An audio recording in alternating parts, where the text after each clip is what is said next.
Every runner knows this. You run and run, mile after mile, and you never quite know why. You tell yourself that you're running towards some goal, chasing some rush, but really you run because the alternative, stopping, scares you to death. So that morning in 1962, I told myself, let everyone else call your idea crazy. Just keep going. Don't stop.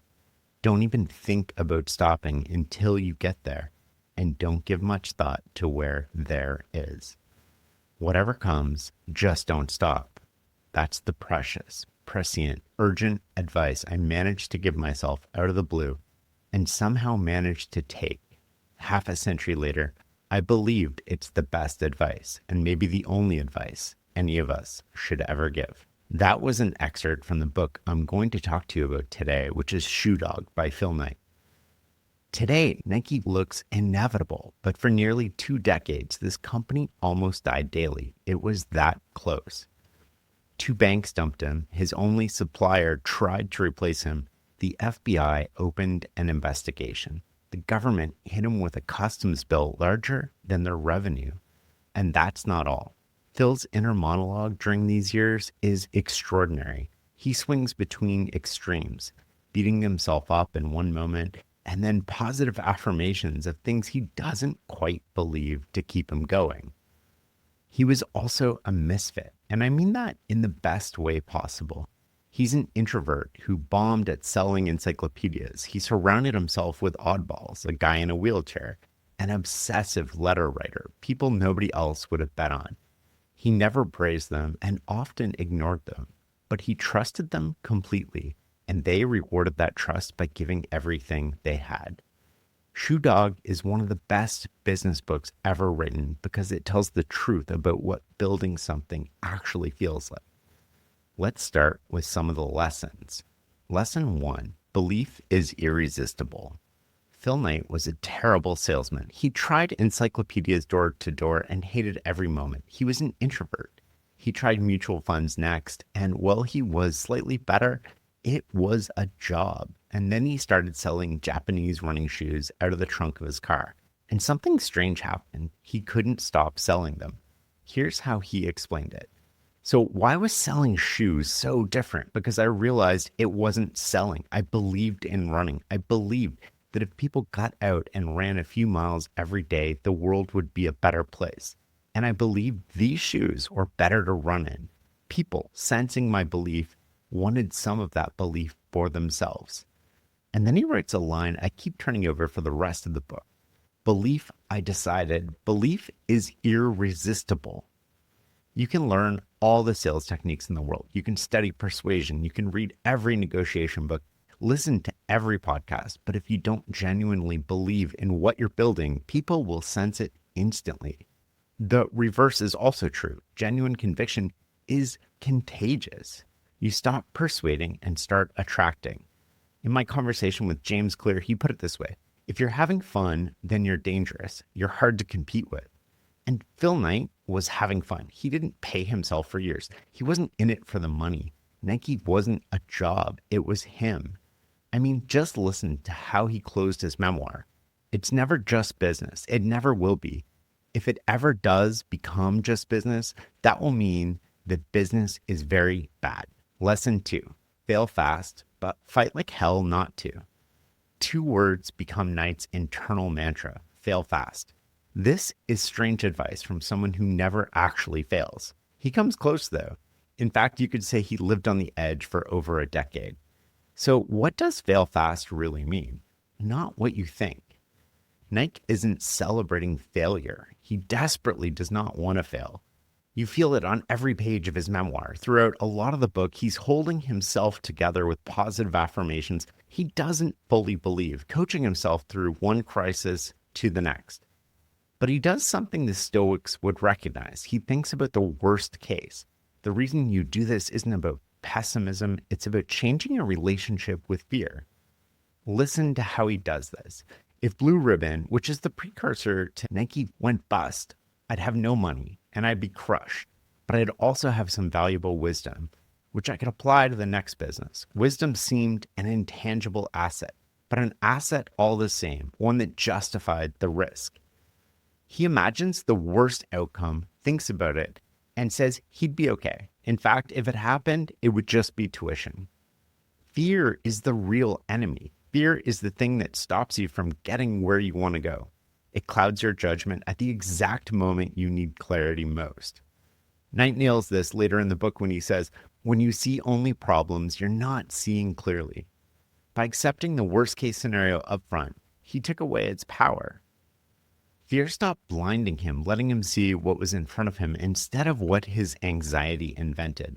And this gave him the power to take big swings and go for it. Lesson 3, let people surprise you.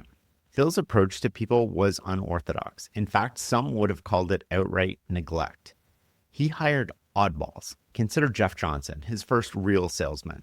He wrote Knight passionate letters from the road. His letters were long, they came daily, and they were filled with random missives. And Knight barely acknowledged or even responded to these. Sometimes he'd sit down to reply, stare at the page, realize he didn't even know where to start because he was so behind, and get up. And by the next day, there would be a new letter anyway. Knight was following a principle he'd absorbed from studying military leaders, especially General Patton. Don't tell people how to do things, tell them what to do, and let them surprise you with the results. Here's Knight in his own words. One lesson I took from all my homeschooling about the heroes was that they didn't say much. None was a blabbermouth, none micromanaged. So I didn't answer Johnson, and I didn't pester him. Having told him what to do, I hoped that he would surprise me.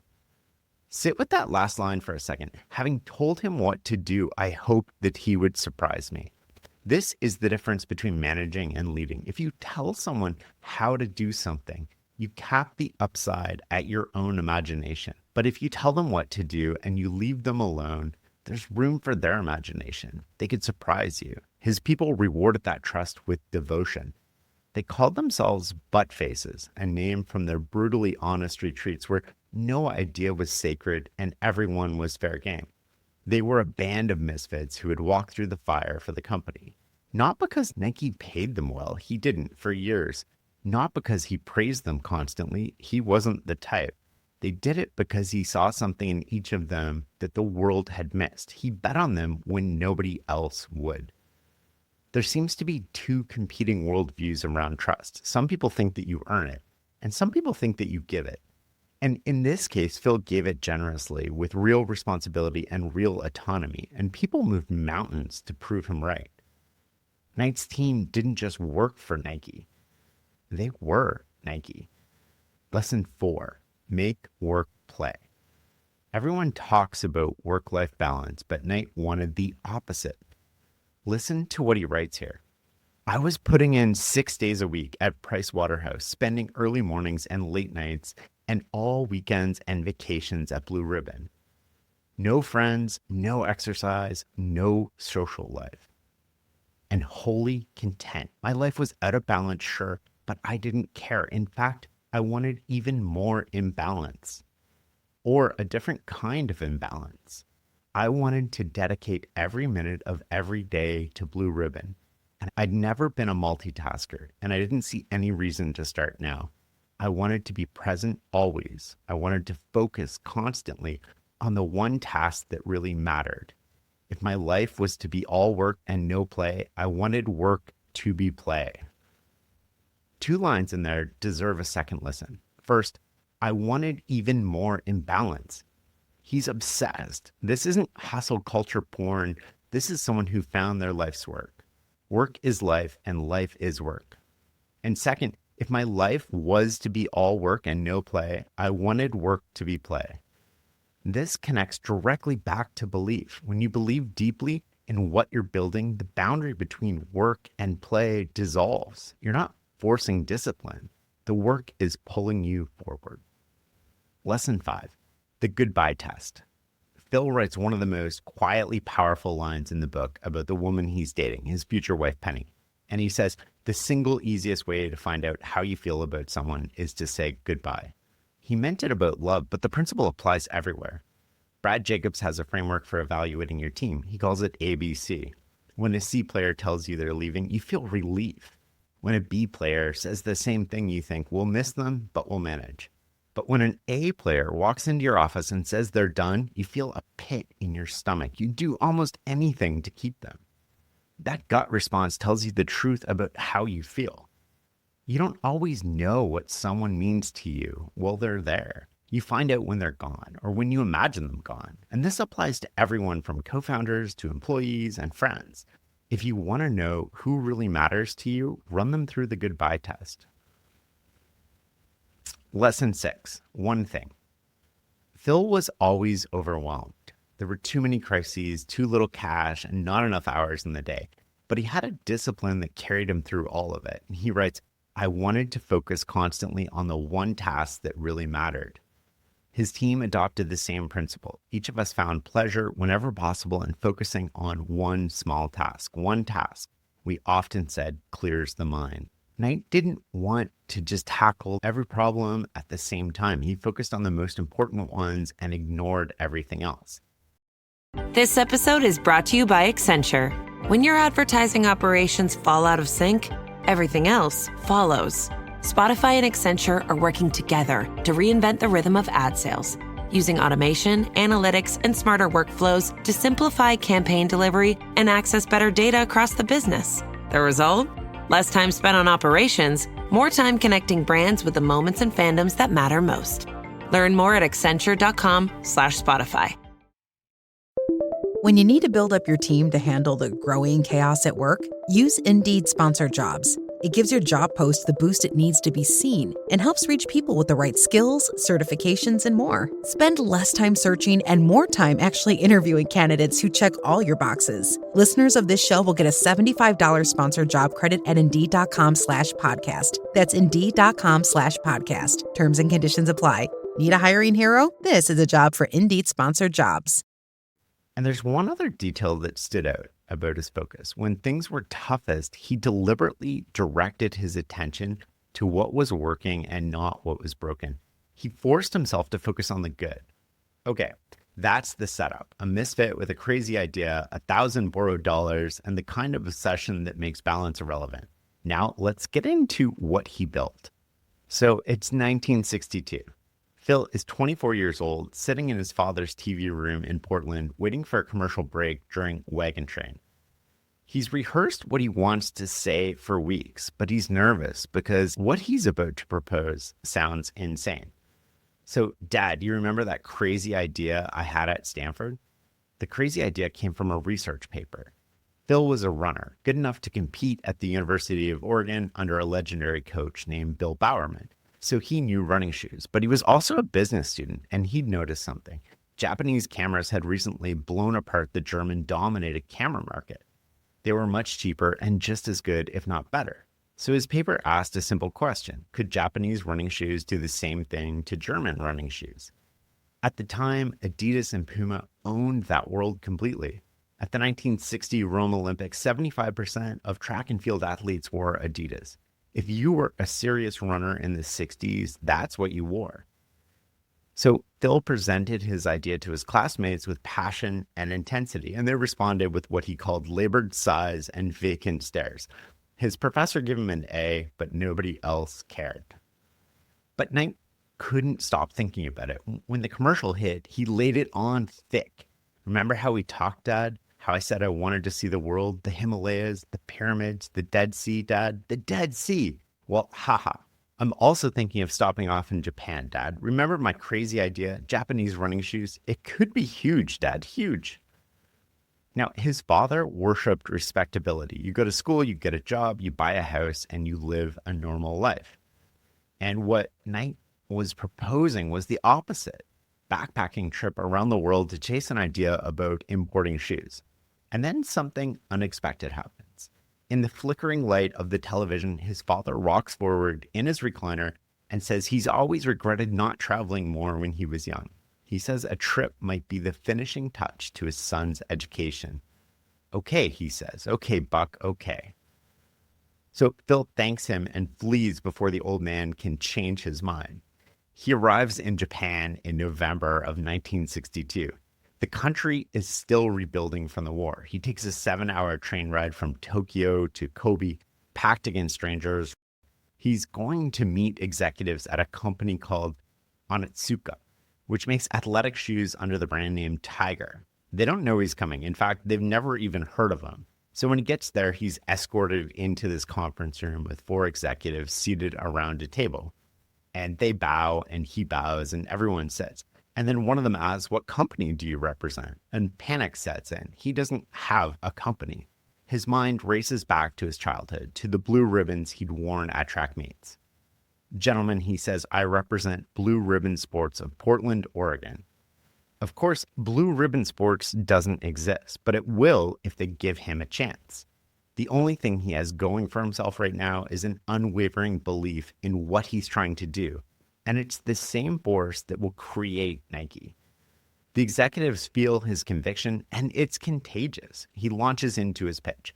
It's basically his Stanford paper all over again, delivered with all the passion of a man who has nothing to lose. Japanese shoes can capture the American market. The quality's there. The price is right. All they need is the right distributor, someone who knows American runners, someone who is a runner. When he finishes, there's a long silence. The executives confer in rapid Japanese, talking over each other, and then they stand up and leave the room. And Knight sits there. He's certain he's blown it, but a few minutes later, they come back carrying shoe samples. They want to make a deal. Phil orders 12 samples of Tiger shipped to his father's house in Oregon. The deal is tiny. It's almost trivial, but it's a start. He finishes his trip around the world, and at the Acropolis in Athens, he stops in front of the temple of Athena Nike. Nike is the Greek goddess of victory. He feels an inexplicable connection to the place. He has no way of knowing it yet, but soon that name will become the most famous brand in sports. Knight returns to Oregon in 1963 and waits. And waits. The shoes don't arrive for a year. During that time, he gets a job as an accountant. So to the outside world, his crazy idea looks like it's gone nowhere. He's living with his parents still. When the samples finally arrive, he does something clever. He sends 2 pairs to Bill Bowerman, his old track coach at Oregon. It's important to understand who Bowerman was at the time. He was the Yoda of running. He was one of the most respected coaches in the country, in the world even. He trained Olympic athletes. But what made him different was an obsession. He couldn't stop tinkering with shoes. He'd cut them apart, shave off weight, add foam, try anything to give his runners an edge. He made shoes out of fish skin. He experimented with kangaroo leather. The man was basically a mad scientist who happened to coach track. So Knight sends him Tigers, hoping that Bowerman might like them and maybe recommend them to a few athletes. But he doesn't just like them, he wants in. So over hamburgers at the Cosmopolitan Hotel in Portland, Bowerman makes him an offer, a 50-50 partnership. Stop and think about that for a second. Knight is a kid with no track record, no money, no infrastructure, selling shoes out of the trunk of his Plymouth. And the most respected track coach in America is sitting across the table offering to go halves. It's not like Bowerman didn't know him at all. He used to coach him, but this is a big leap. Knight looked across at the man whose approval he craved even more than his father's and said yes. They shook hands. He later wrote that he felt like he was daring to negotiate with God. Bowerman wasn't doing charity. He saw something in this awkward young man that others had missed. He trusted his business sense enough to bet real money on it. January 25th, 1964, Blue Ribbon Sports is officially born. Each partner puts in $500. That handshake would be worth billions. For the next several years, Knight lives a double life. By day, he's a respectable accountant. By night and on weekends, he's a shoe peddler. He drives his green Plymouth around the Pacific Northwest, pops open the trunk, lays out the Tigers, and waits for runners to wander over. He talks to them about pronation and cushioning and weight. He listens to their complaints about existing shoes and makes notes about everything that's wrong. And he sells. Not a lot at first. His first year, Blue Ribbon grosses $8,000. The next year, they gross about $16,000. And then $32,000. Every year, the number doubles. He's awkward and introverted, but remember, belief is irresistible. He believes in running and he believes in these shoes, and runners can feel his conviction, and it's contagious. When someone believes in something so totally, we respond to it. We want to buy in. So he also does something that seems obvious but wasn't common at the time. He tells the truth about the product. If the shoe has a flaw, he admits it. If one model is better for a certain foot type, he says so, even if it means selling a cheaper shoe. He doesn't oversell and he doesn't exaggerate. After a few years, runners start seeking him out. They tell their friends. Coaches recommend Blue Ribbon. The company develops a reputation. These guys know what they're talking about. They shoot straight. As Blue Ribbon grows, Knight starts hiring, and the people he hires are not what you'd expect. His first real employee is Jeff Johnson, a runner and former competitor. Johnson is obsessive. He writes Knight long, rambling letters about everything from shoe design to the meaning of life. And Knight almost never writes back. Johnson keeps writing anyway. It's like Phil knows that he wants his approval, and Knight never gives it to him.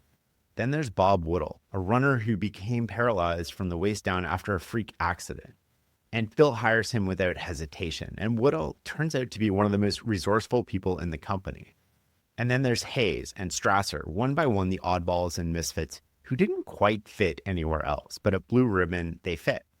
And here's what's remarkable about this. Knight doesn't just manage them, not in any traditional sense. He develops a management style based entirely on trust, though some would probably call it neglect. He gives Johnson the East Coast, tells him to open a store, then a factory, and he has zero manufacturing experience. He puts Woodall in charge of operations, and he has no experience. And then Phil gets out of the way. He trusted them implicitly. He later said he was adhering to the wisdom of General Patton. Don't tell people how to do things, tell them what to do, and let them surprise you with the results. And because he trusted them with autonomy, they rewarded him with devotion.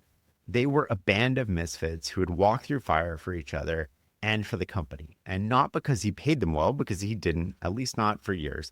Instead, he saw something in each of them that the world had missed, and they spent the rest of their careers proving him right.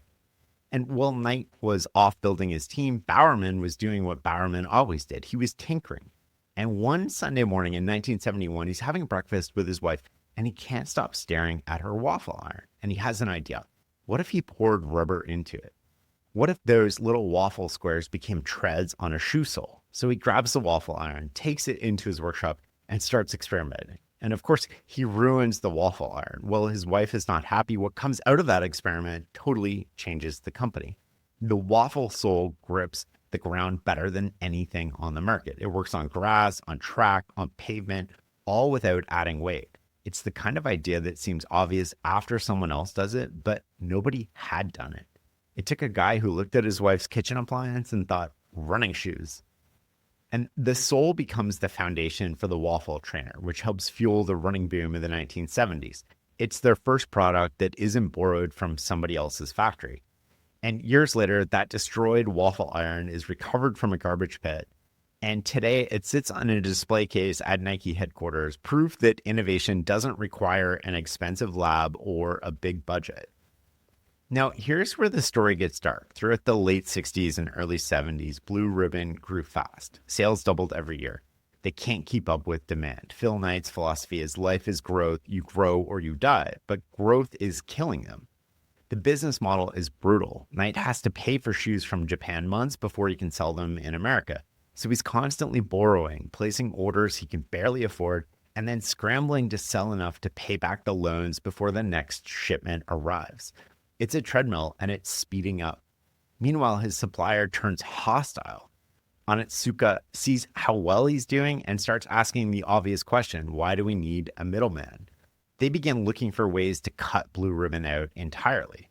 And the banks are done. Blue Ribbon has been kicked out of multiple banks for being too leveraged. Nobody wants to touch them. By 1970, the company is legally insolvent. They have zero cash and the banks are getting hostile. A shipment of shoes is sitting on the docks and it needs to be paid for. In every meaningful sense, they're finished. And then Bob Woodall rolls into Knight's office. Woodall, the man in the wheelchair who runs operations, tells Knight that his parents want to lend the company their life savings, $5,000 with no interest. Knight is stunned. He drives to the Woodall house and sits with Bob's parents. And he can see, looking at this modest home, that these people are not rich. $5,000 is a lot of their savings. He knows that taking this check is reckless. If the company fails, he will have destroyed the retirement of the parents of one of his most loyal employees. He doesn't want to take their money, but he has no choice. And then they ask if he needs more. They have another $3,000. It'll drain their savings to zero, but they'll do it. And Knight says yes. He has to. As he walks out the door, check in hand, he asks Miss Woodall why she's doing this. She looks at him and says, if you can't trust the company your son is working for, then who can you trust? Think about what's happening here. There was no spreadsheet that justified this investment. There was no bank that would touch Blue Ribbon. But this woman had watched Knight give her paralyzed son a chance when no one else would. She watched him treat Bob with respect, with real responsibility, and with trust. And she decided that a man who would do that was worth betting everything on. The Woodall loan bought time, but it didn't fix the real problem. Knight discovered that Onitsuka was actively shopping for other American distributors. The company that gave him his start was now trying to cut him out. The partnership that built Blue Ribbon was dying. Knight faced a choice: fight for a relationship that was already dead, or bet everything on making his own shoe. And with help from a Japanese trading company called Nishu, he found new manufacturers. His team started designing their own products. Jeff Johnson suggested the name Nike after it came to him in a dream. A graphic design student named Carolyn Davidson created the swoosh logo that is so popular today for $35. Knight's reaction when he saw it was, I don't love it, but it will grow on me. In 1972, Nike made its debut at the National Sporting Goods Association show in Chicago. The shoes were flawed. Some of the swooshes were crooked, but buyers trusted Blue Ribbon enough to give them a shot.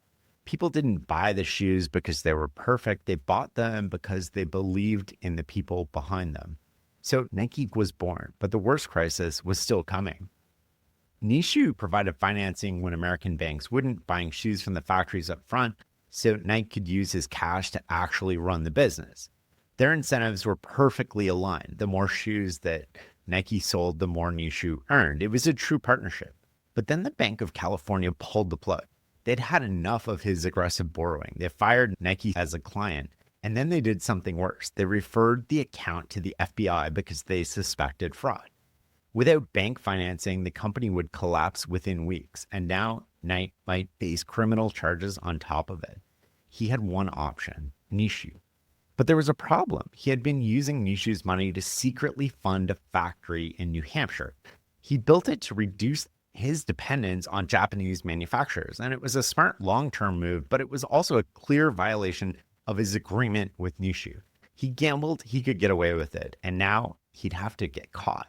So Knight walked into Nishu's offices and sat across from a terrifyingly stoic executive that he privately called the Iceman. And he confessed everything. The bank had fired them, the FBI might investigating, and oh, by the way, he'd been secretly diverting their money into an unauthorized factory. He had deceived his partners, and now he was at their mercy. The Iceman took it all in, and then he looked at Knight, and he said, there are worse things than ambition. What happened next is extraordinary. The Iceman didn't just forgive Knight. He walked into the Bank of California, paid off Nike's entire debt on the spot, and then told the bank that Nishu would be terminating its own relationship with them. Let that sink in for a second. A $100 billion company just burned a bridge with a major American bank to defend a tiny shoe operation based out of Oregon. After he paid off the debt, the Iceman said two words: such stupidity. And Knight thought he was talking about him, but he was talking about the bank. Then the Iceman continued, I do not like stupidity. People pay too much attention to the numbers. There it is again, the pattern that runs through the entire Nike story. The Iceman had watched these guys operate. He'd seen how they treated people, how they ran toward problems, how they cared about the product. The numbers looked terrible. He trusted the man and not the balance sheet. There's a garden at Nike headquarters today named after Nishu, a small tribute to a debt that can never be fully repaid. With Nishu's backing and the bank crisis behind them, Nike entered its golden age, but not because of anything Knight planned, because America started running. In 1972, a Yale-educated American named Frank Shorter won the Olympic marathon in Munich. ABC broadcast it live. Millions of people watched this lean, determined man cross the finish line, and something shifted. Running clubs popped up. Joggers appeared on suburban sidewalks. In the 1970s, the New York Marathon had 127 finishers. By the end of the decade, it had tens of thousands. Nike didn't start the running boom, but they were the only company ready for it. They rode the wave. The waffle trainer caught fire because it's better traction, better cushioning, and a better price. But what surprised everyone, including Phil, was what happened next. People stopped taking them off. And here's what Phil wrote in his book. He said, watching the shoe evolve in 1976 from popular accessory to cultural artifact, I had a thought. People might start wearing this thing to class and the office and the grocery store and throughout their everyday lives. Until that moment, athletic shoes were for athletics. You wore them to run, then you changed. The idea of wearing running shoes to the grocery store was radical. So Nike made a small decision that turned out to be enormous. He ordered the waffle trainer in blue to go with jeans. We couldn't make enough. Retailers and sales reps were on their knees pleading for all the waffle trainers we could ship. Blue shoes and blue jeans. That's the moment Nike stopped being a running company and started becoming a lifestyle brand.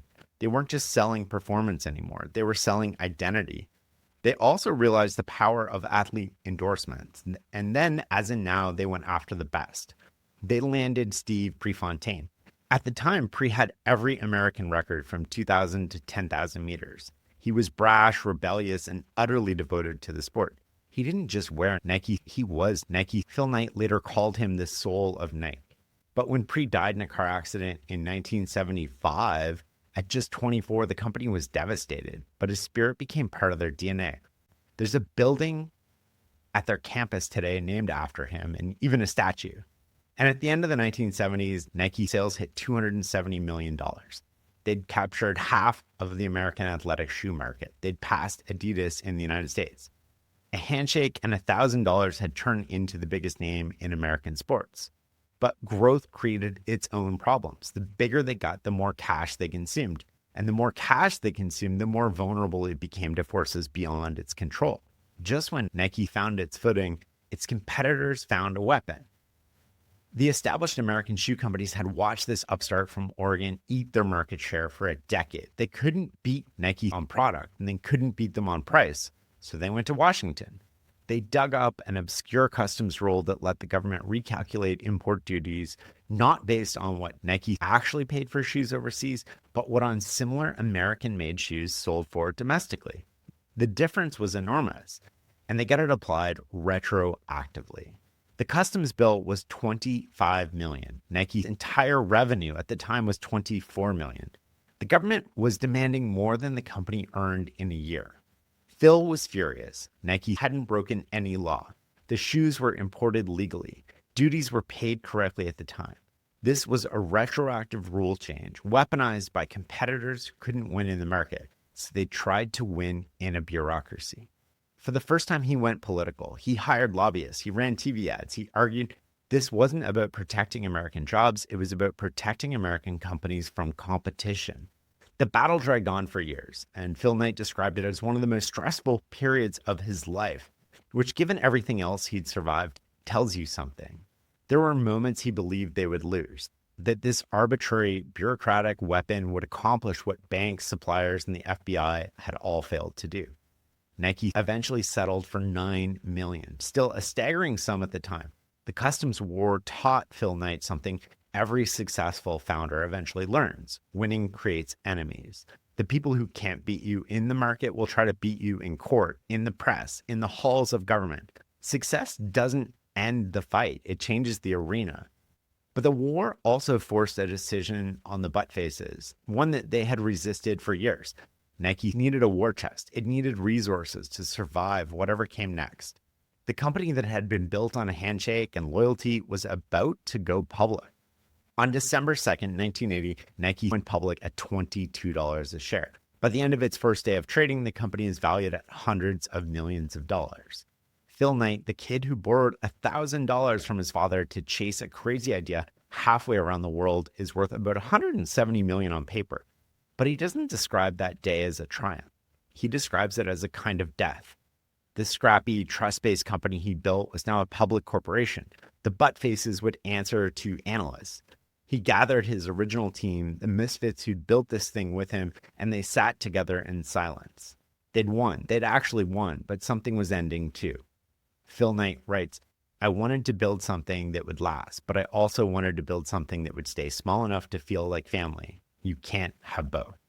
That's the trade-off at the heart of every company that succeeds. You can stay small and preserve the culture, or you can grow and change the world. And it's really hard to do. And Phil Knight chose growth, and he spent the rest of his career mourning what it cost. Decades later, after the customs war, the labor controversies, and the endless expansion into every corner of sports, the story circles back to where it all started.